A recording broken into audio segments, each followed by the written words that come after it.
అధ్యాయంలో మొట్టమొదటి సత్యనారాయణ వ్రతాన్ని ఎవరి చేయబడిందో వారి కథ చెప్తున్నాను. శ్రద్ధగా వినండి. పూర్వం కాశీనగరంలో శతానందుడు అనే పేరు గల ఒక బ్రాహ్మణుడు నివసిస్తుండేవాడు. బ్రాహ్మణుడు మేధావి, చదువుకున్నవాడు. కానీ తినడానికి ఆహారం లేక ఎన్నో కష్టాలు బాధలు పడుతున్నాడు. ఆ బ్రాహ్మణి బాధ చూడలేక సాక్షాత్ భగవంతుడే తానొక వృద్ధ బ్రాహ్మణ రూపంలో వచ్చాడు. ఆ బ్రాహ్మణ దగ్గరికి వచ్చి, ఓ బ్రాహ్మణోత్తమ, నువ్వెంత మాత్రం బాధపడాల్సిన అవసరం లేదు, నీ కష్టాలు తిరిగిపోయే మార్గం చెప్తారు.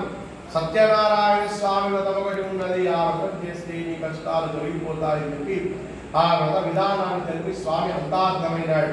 వెంటనే బ్రాహ్మణుడు మనసులో సత్యనారాయణ స్వామికి దండం పెట్టుకొని, ఓ స్వామి, ఈ రోజు నేను కాశీనగరం అంతా తిరుగుతాను, వచ్చిన ధనాన్ని ద్రవ్యాన్ని నీ వ్రతానికి ఉపయోగిస్తానని చెప్పి కాశీనగరంలో బయలుదేరాడు.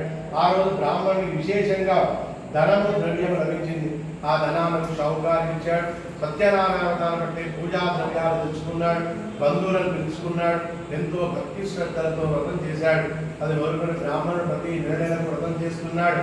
వ్రత మహిమలను కష్టాలు తొలగిపోయి సుఖ సంతోషాలు అనుభవిస్తున్నాడు.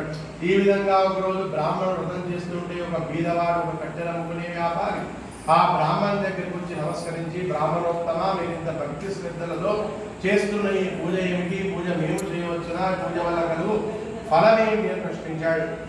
వెంటనే బ్రాహ్మణుడు కష్టాగ్రహించి, సత్యనారాయణము, ఈ వ్రతాన్ని ఎవరైనా చేయవచ్చు, ఈ వ్రతం చేస్తే కష్టాలు తొలగిపోతాయని చెప్పాడు. సంతోషించిన కట్టెలనుకునే వ్యాపారి ఇంటికి వెళ్ళాడు.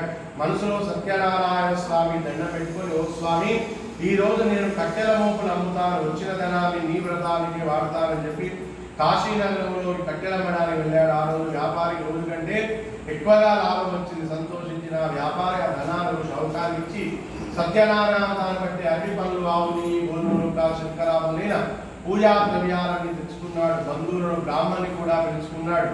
ఎంతో భక్తి శ్రద్ధలతో వ్రతం చేశాడు. అది మొదలుకొని కట్టెలమ్ముకునే వ్యాపారి ఆ బ్రాహ్మణుడు ప్రతి నెలకు వ్రతం చేస్తున్నారు. వ్రత మహిమను తమ బంధువులకు, మిత్రులకు జరుగుతున్నారు. కష్టాలు తొలగిపోయి సుఖ సంతోషాలు అనుభవించి చివరి క్షణాల్లో సత్యనారాయణ స్వామి సన్నిధానమైన విష్ణులోకాన్ని పొందారు. ఇది ద్వితీయోధ్యాయ. సత్యనారాయణ స్వామికి జై.